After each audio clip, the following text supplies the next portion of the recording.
Hi, everyone. Welcome to another episode of Ashram Talks and our journey through the Bhagavad Gita. Well, today I'd like to start with a question to evoke what we've been discussing so far. And it's if you can think of a moment where you felt so overwhelmed that you just couldn't move, or you knew something had to be done, but fear just or doubt just held you back. So that's exactly where Arjun is right now.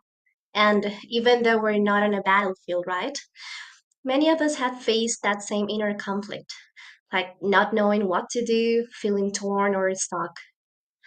But here's a powerful part which is connected to today's topic, and it's in that moment of confusion that the Gita really begins, or it's in that moment when divine wisdom really starts to flow. So today, we'll hear Krishna's first word on chapter 2. And to guide us, I'm very happy to welcome Haripriya Benedict. Haripriya, welcome. Thank you for being here. Thank you. That's strange. On my screen, it looks like I'm offline, but I wasn't aware that I was on the screen. But I'll continue. It just looks a little funny on my side, so hopefully people can see me because I see you, see you, and a gray image. Well, I can see both of us side to Okay. side.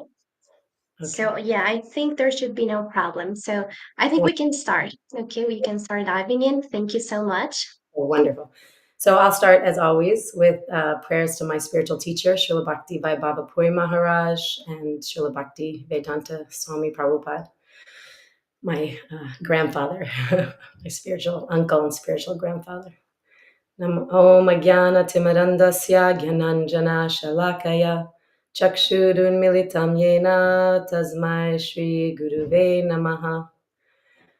So today's topic is Arjuna has, if you've been following along, I don't know if you've been listening to all the classes, but ultimately, right now, it's a moment of crisis, a moment of pain and suffering for Arjuna. He's looking at his family members on the battlefield, and his duty is to fight and protect the whole globe, actually, to let his brother, Yudhisthira, be the rightful king because he's noble and kind and wise and gracious and has all these wonderful good qualities of a leader.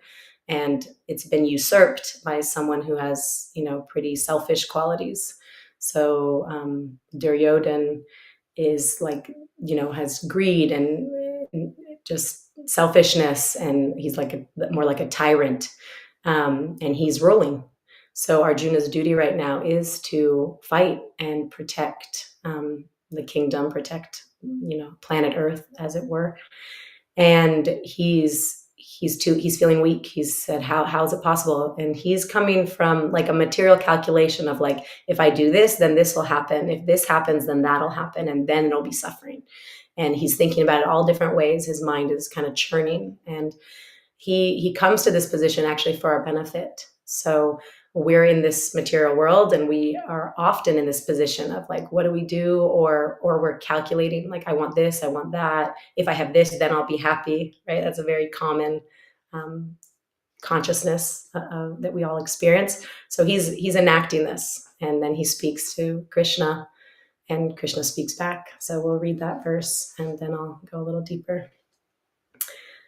So if you're following along, chapter 2, text 2, the Supreme Person, Bhagavan, said, "My dear Arjuna, how have these impurities come upon you? They are not at all befitting a man who knows the progressive values of life. They do not lead to higher planets, but to infamy." And then I believe I have the next verse I'm covering, which is chapter 2, verse 3, text 3. O son of Pritha, do not yield to this degrading impotence. It does not become you. Give up such petty weakness of heart and arise, O chastiser of the enemy. So there's a lot of juice in these words, and I'm going to unpack a few. So even this word Pritha, Krishna is reminding Arjuna of their familial connection, of their relationship. Pritha is the mother's name, but that's also Krishna's aunt. So he's reminding Arjuna of that. And in the beginning, when he says, how have these impurities come upon you? I want to really think about this word impurities. Like, so when we're in a pure state, pure means like unalloyed, like there's no tinge of something else. It's pure, right? And that means if we're in pure consciousness, then there's no tinge of anything else except knowing truth deeply, knowing who we are as a soul within this body, knowing that this body is our home. It's not us, right? So this is like a pure consciousness. And he says, how have these impurities come upon you? So in this entire Bhagavad Gita, chapter 2, Krishna will unpack amazing wisdom, deep philosophy to help Arjuna wake up, in a sense. So Arjuna is, in this moment, he's in this material consciousness of calculating pleasure and pain. Like, if I do X, Y, and Z, I'm going to have enjoyment, or if I do A, B, and C, then I'm going to have pain. And I'll quote Epictetus, a Stoic philosopher. He said, the essence of philosophy is that a man should so live that his happiness shall depend as little as possible on external things.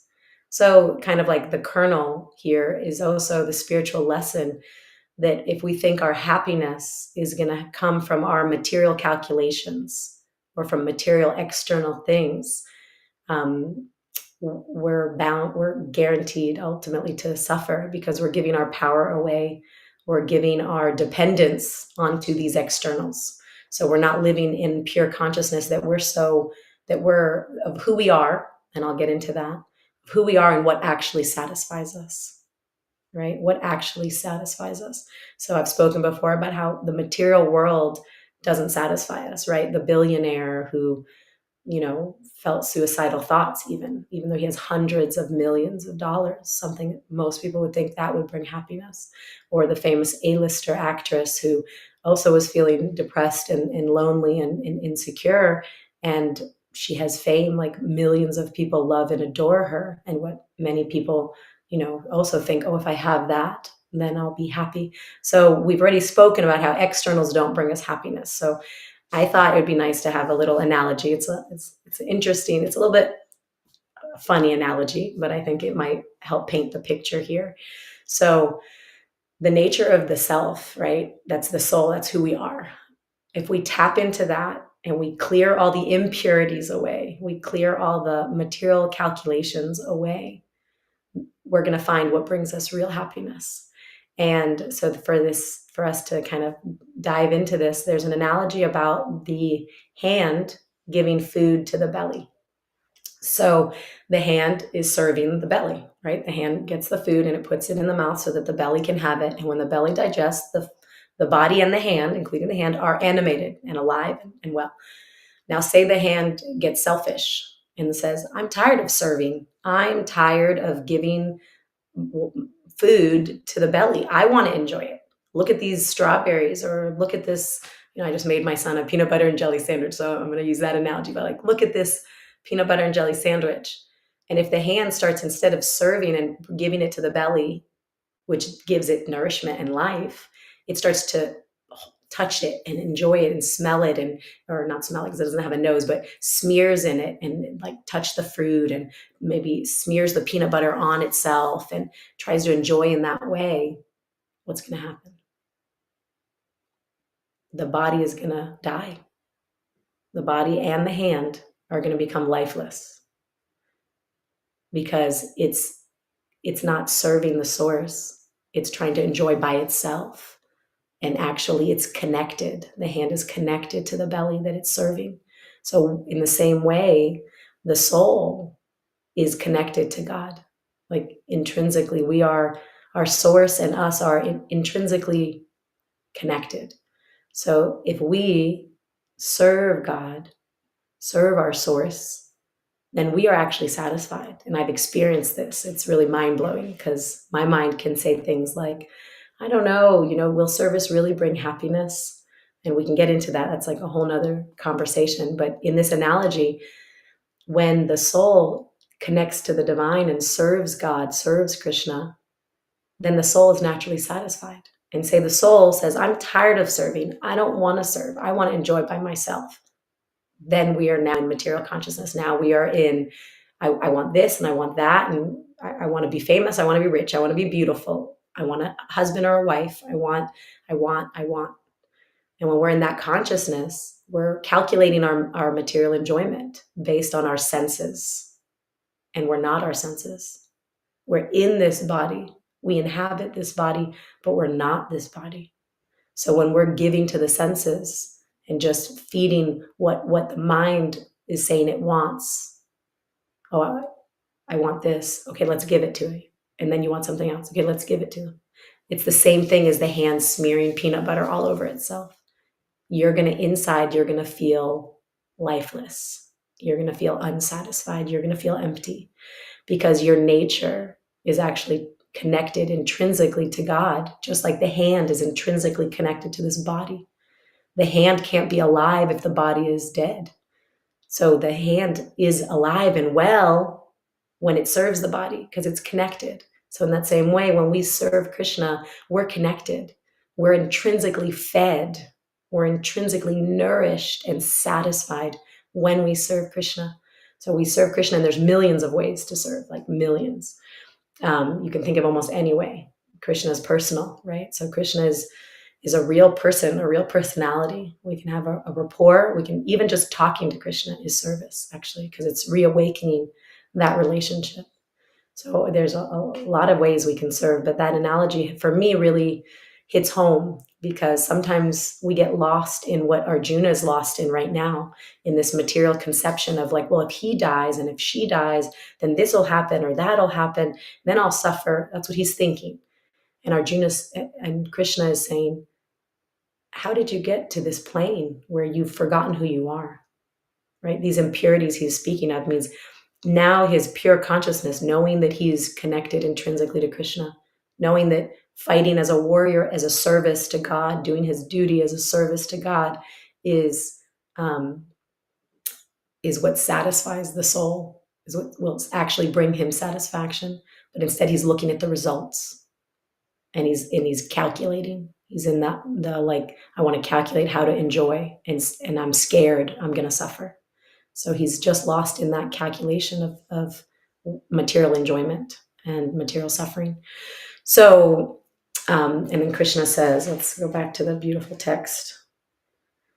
They're not befitting a man who knows the progressive values of life, right? So the soul is the essence. You're not your body. I'm not my body. And that consciousness is really, it's not a simple thing. Like most of us don't have this consciousness. Most of us don't live day to day knowing that I'm a soul within this body. I'm not this body, right? There's a really funny, there's a book by Guru Das, who's Bhaktivedanta Swami's disciple. And there's so many books actually by Bhaktivedanta Swami's, they call him Srila Prabhupada, by Srila Prabhupada's disciples. And they recount stories of being with Srila Prabhupada. And in one of these memory books, Prabhupada kept saying, I'm not my body. I'm not my body. And he said, he was like a hippie in New York City. And there's this Swami there saying, I'm not my body, reading Bhagavad Gita. And he thought, okay, Swami's not his body. Like, what does that mean, right? And so it's not that I don't want to take that lightly. And that the way we learn actually is from internal realizations. So whenever we offer ourselves, whether we offer ourselves by chanting, God's names, or we offer ourselves in time by, serving in any way. It could be cooking food and thinking, oh, if God's real and I can have a real personal relationship with God, and I want to offer him this cake that I made, or I want to offer him, an apple crumble. So, or a peanut butter and jelly sandwich. It's like whatever we're doing, actually, we can imagine if there's someone that we love, like picture anyone you love, someone maybe a friend or a family member. Just for a moment, bring to mind someone that you love, you have some affection for, you want to give to. Maybe you want to take them somewhere, feed them, or treat them nicely, or just listen to them, give them space and time. So once you have that person in mind, I want you to imagine that love that you feel towards them, that was cultivated over time, right? The relationship, there was like a give and a take. Giving, taking, or receiving is probably a better word, but giving and receiving. So in that same way, that's the focal point of developing a relationship with God, is this giving and receiving. So if we give our time to God, maybe reading books about him, right now you're giving time. You're listening to stories that is this book was spoken by God, the Bhagavad Gita, right? The song of God. So it was spoken by Krishna, and you're giving time to that. So that's developing this relationship. And as we develop that relationship, we feel nourished.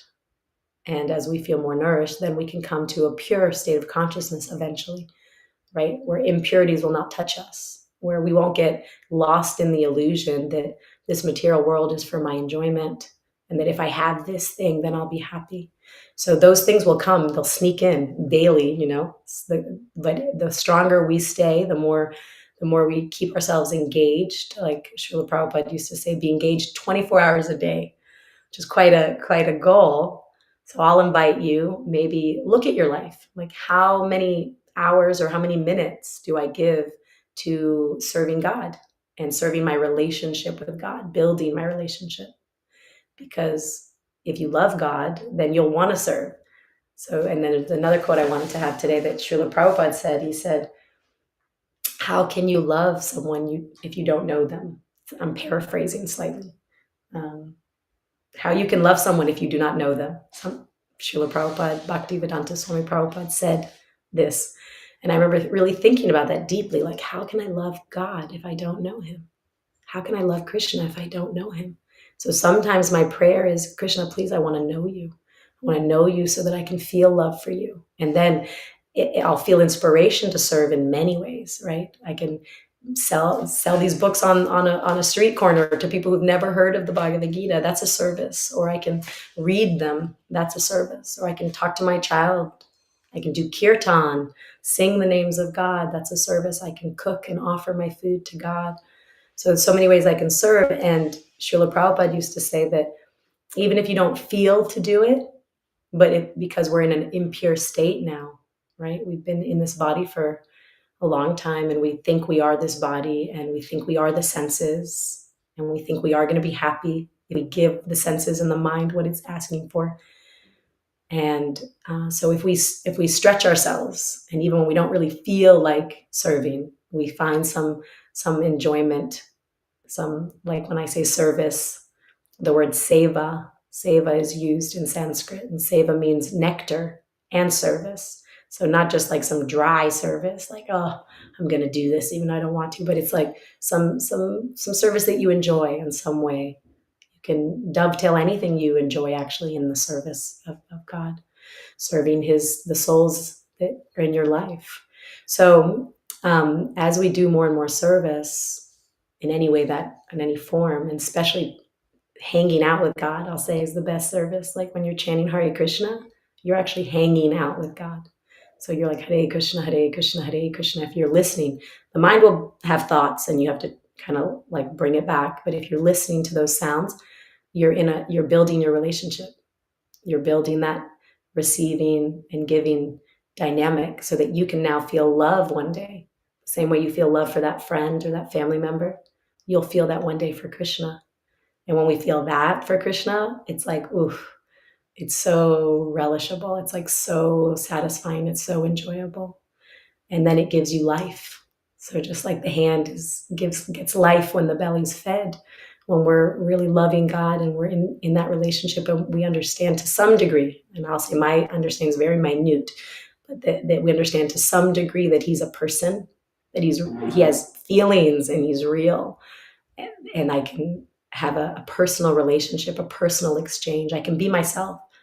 I don't have to put on anything. I don't have to be I don't think like I have to look like this to serve. No, it's like I can literally come as I am, completely as I am, with all my material desires and all my impurities and exactly as I am, all my misconceptions or my doubts, whatever I have, like I can be exactly that and come to Krishna and say like, hey, I'm here. I want to spend a few minutes with you. want a relationship with you. Like, how are you? What can I do for you? Right? That's love. That's the development of love. And so then, yeah, Krishna's encouraging Arjuna to pull himself out of the material calculation of pleasure and pain and into the consciousness of the soul, which I won't share more about that because Krishna says it so beautifully, and others will speak on it. I'm going to get to do, I think, verse 8, and we'll hear the whole chapter 2 is filled with deep philosophy about the soul. And then he says, give up such petty weakness of heart. Like, give this material concept up. Don't calculate materially what you'll enjoy or suffer. Like, give that up and arise, wake up, stand up, fight, O chastiser of the enemy. So he understands that this, and this isn't promoting fighting. I think some people say, oh, the Bhagavad Gita is saying he should fight, but it's missing the context. So if you're, a military sergeant and someone's usurped where we all live, let's say, I won't say a specific country, but let's just say they've usurped where we live, and they're selfish, and they don't mind killing, they don't mind stealing, there's no rules, it's lawless, it's like it's havoc. And you're a general and you say, I can't fight because I rather just go in the mountains and meditate. Then it's like, wait a minute, then you're not doing your service, you're not doing your duty to protect and to help the righteous ruler who's going to actually care for society and care for the people, who has a heart, who has wisdom, who has spiritual knowledge, who has depth, who understands how to run say a kingdom or a country in a way that's going to bring more harmony and more peace. So yeah, that's our text. I'm going to just look at my notes for a moment to see if there's something else I wanted to make sure I touched.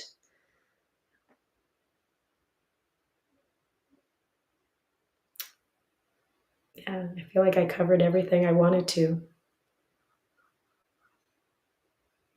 So if there's any questions, maybe I'm welcoming them. Thank you so much, Haripriya. We don't have a question here so far, but today we were joined by Sadhu from Austria, and he liked one of your comments, which was hanging out with God. Nice. Yeah. I think I use those casual. Thank you so much for appreciating that comment. And I use that casual term, I think, very intentionally. I think sometimes we hear this word God and it's like this man in the sky in the clouds, or maybe there's a vengeful God. The word God has just so much baggage that I think is like, well, let's like drop the baggage. Like God is something beyond our understanding on some level, but also loving, gentle, caring, accepting. I mean, like, look, he knows exactly who I am. Like me personally, he knows all my faults. He knows everything about me. And still, when I come to him and I say, like, I miss you, I want to know you, he gives me inspiration. And for me, that's huge. And I will actually share this one story that happened the other day.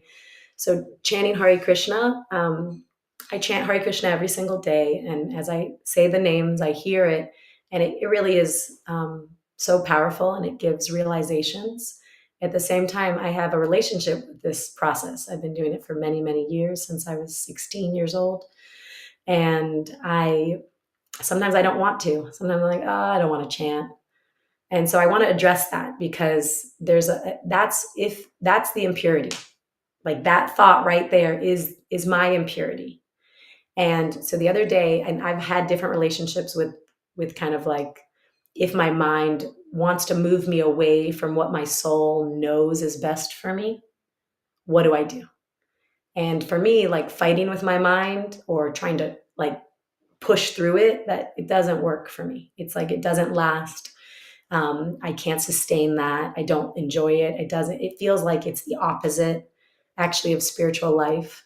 So I still want to do it, right? I'm not saying let's just not do it. Let's just do whatever we feel like. I'm saying my soul knows if I spend time with God, if I hang out with God, if I hang out and hear Krishna, Krishna, Krishna, Krishna, Krishna, Krishna, that's hanging out with God. So if I'm hanging out with God, I'm going to be fed, I'm going to be nourished. So if in that moment my mind goes, oh, I don't want to, it can think thoughts like, oh, that's boring. Because sometimes I'll chant for 2 hours, right? Hearing the sound for 2 hours, the mind can either take shelter of that and like, oh, I don't have to think of anything. I can just relax and hear. Or the mind can be like, oh, this is boring. I want to do something else. I want to go over there. Oh man, let's just go run our errands and then we'll chant, right? That's a lie. I'm not gonna. I know myself. My mind will go, I'll do it later. And then it'll be 6 o'clock at night. And I'll be like, well, I'm tired. So ultimately, what I've learned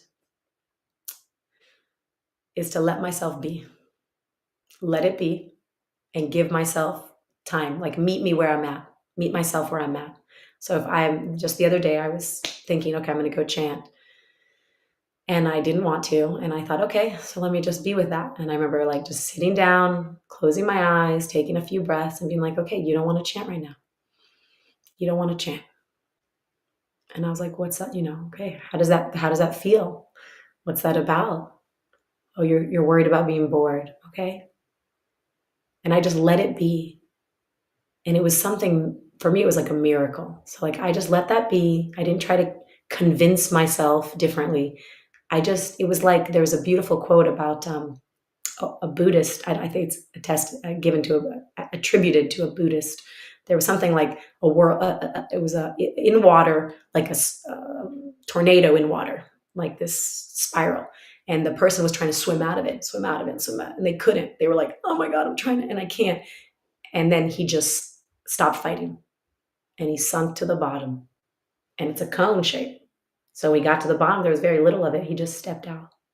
So in the same way, when our mind doesn't want to do the spiritual practice, we can just sink to the bottom, be where we're at, let ourselves feel what we're feeling, feel the resistance, feel the material desires, feel the desires to do other things that seem more enjoyable, that we calculate as more enjoyable. And then, so what I did after that, I literally just got in my car and I drove to a park. And I got out of my car and I took my beads in my hand and I walked, and I had the most marvelous about an hour and a half of chanting, walking in these trees and chanting. And I was like, wow, because had I listened to that thought and not paid attention to it, means like, we have resistance and we sometimes like don't want the resistance. So we like ignore it, but we are influenced by it. So we're like, I don't want to chant. We don't even like pay attention to the thought as much, but we respond to it, we're like, oh, okay, yeah, I'll do it later. And then we go do something else. So instead, if we're actually like present with the thought, allow it to be, sink deeper and like just let ourselves breathe, take a few long, deep breaths, slow down the mind, slow down the thoughts. And then I didn't even talk to myself. I just did. My soul directed me to just do what I knew was best without even, like, the mind was no longer involved, if that makes sense. So I wanted to offer that because, yeah, hanging out with God is probably the best service we can do. Actually, Lord Chaitanya, who came about 500 years ago, so Krishna came in the form of Chaitanya Mahaprabhu 500 years ago, and actually historians have records that are almost identical with what the scriptures say, that they're historians. There's some funny stories about that, but I'll get into that maybe another day. But ultimately, Lord Chaitanya said, Hariranama, Hariranama, Hariranama eva kevalam kalo nasteva nasteva nasteva katiranyataha. And that's something my Guru Bhakti by Baba Puri Maharaj quoted a lot. And it's about chanting Hare Krishna. Chant the holy names, chant the holy names, chant the holy names.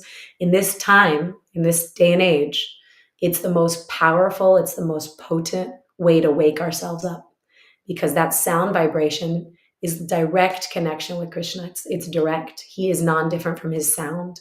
So when the word Krishna, right, it means all attractive. The word Rama is like spiritual power. Ram is also a name referring to the divine. Hare is like the mother, the spiritual mother. So all these sounds are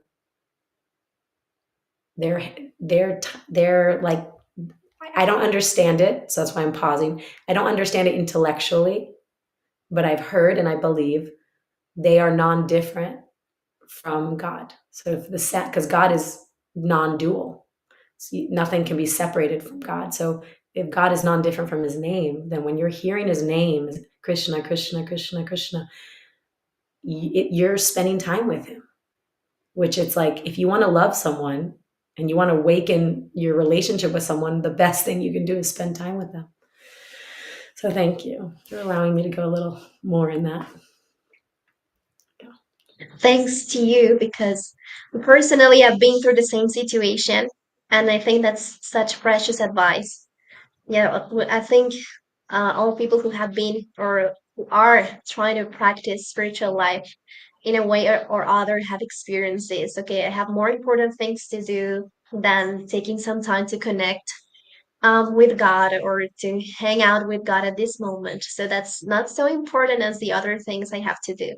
So I think I'm gonna take that as a personal advice and try it next time it comes. But I'm sure it's gonna happen once again. I'm gonna go through that again. So thank you so much for that. And there are so many things I'd like to address right now, but we don't have actually the time to do that. But before the class, I was thinking that maybe we were going to discuss like, is this compassion of origins what's called the weakness of the heart? But then you mentioned that it's like his material calculation, Mm, but somehow it was hidden behind that compassion he was showing towards his relatives and teachers. mm, And when that happens to us, we also tend to hide things, like behind some facade or something, right? So in that case, how can we recognize what our impurities are and not hide behind that excuse that, okay, it's because I feel so much compassion towards them or mm, any other situation. That's mm, the reason why I can't go forward. But actually, it's not that. It's because you're calculating on your benefits, or if you're going to be happy based on your material calculations. Yeah, often it is that. Yeah, I think that's a good. It's a beautiful question. How can you? I mean, like if it's happening, it sounded like it was related to other people, like your compassion towards someone else. Maybe you, or maybe someone feels a little bit. I don't know what example you're meaning, but like say someone's very toxic or they're like always being rude or something, and you're thinking, well, they're my family member, so like I'm gonna hang out with them, I want to spend time with them. I mean, there's so many different ways that can go. If you're giving them your consciousness, right, then you are in service, actually, and that's a beautiful thing. But if they're giving you their consciousness and you're not strong enough yet in a way to help them, to help strengthen them, for example, then spending time with them is not compassion. It's just like trying to save a drowning man. Like if someone's drowning and you try to save them. This happened to me and my son the other day. He was like, Mom, help. And it is so hard. It's almost impossible to swim and hold another human. So we have to understand, like, have we saved ourselves yet, so to speak? Like our duty is to save ourselves. That's like, we are vital to ourselves. So we can have compassion for others, but if we're losing the focus, right, then is it serving them? It could be not serving them and not serving you. Whereas if you're focused on cleaning your own heart, hanging out with God as much as you can, and then you wake up. Then Srila Prabhupada used to say, if a pure soul can free the entire planet, so the more, I guess, the more pure we get, the less impurities we have, the less misconceptions we have. So, and that only comes from hanging out with God, like the more, or serving God. I mean, I love the hanging out with God, which is like for me japa, but when we chant our japa can be praising God, like Hare Krishna, you're amazing. Or it can be, please let me love and know you, Hare Krishna, I want to know you. Or it can be, please like engage me in your service so that I can be like rightly situated. Like what's my service? Where can we align where I'm doing my duty and I'm inspired? Hare Krishna, Krishna Krishna, Hare Hare. Right? One person said to me, he chants and he thinks, I want to feel you, God. I want to feel you. Hare Krishna, Krishna. So we can have a different mood when we're chanting, but chanting is a service. And it took me a long time to understand that. For like 20 years, I was like, how is chanting a service? So I'm not going to go into it now, but ultimately when we serve and God, then we're actually happy. Then it actually feeds the soul. So compassion based on a material misconception, like misidentity, right? Like in this case, Arjuna's misidentifying. He's seen everyone as bodies. He's seen everyone as familial relations. He's not remembering that actually we souls have been in millions of births. So I don't know, hopefully that's a little bit helpful. Yes, it is. Thank you so much once again, Haripriya, for sharing your realizations and wisdom with us today. And yes, it's always so powerful to see how the Gita speaks not just to Arjuna's struggle, but to our own. So thank you so much. Once again, hope to see you in the next episode. Thank you, Subhadra. Well, and regardless of which religion you are practicing, we can always connect to God, regardless of the name you feel more connected to. Don't forget to keep up your practice. If you're not doing so, just continue praying, continue being sincere with yourself, and your path is gonna show up sooner or later. So thank you so much, everyone, for joining today. Remember to catch up Ashram Talks live from Bhagavad Gita on Mondays at 7:30 p.m. and Thursday at 8 a.m. EST. And of course, if you found something valuable in today's class, don't forget to subscribe to our YouTube channel, Ashram Talks English, and hit the bell icon so you'll get a reminder for our next session. We'll also love to hear from you, so feel free to leave your questions or reflections in the comments. You can DM us on Instagram as well, and we'll try to bring them into the next discussion. And of course, don't forget to follow us on Instagram at Ashram Talks ENG for updates, reels, and more content throughout the week. We'll see you at the next class. Thank you so much.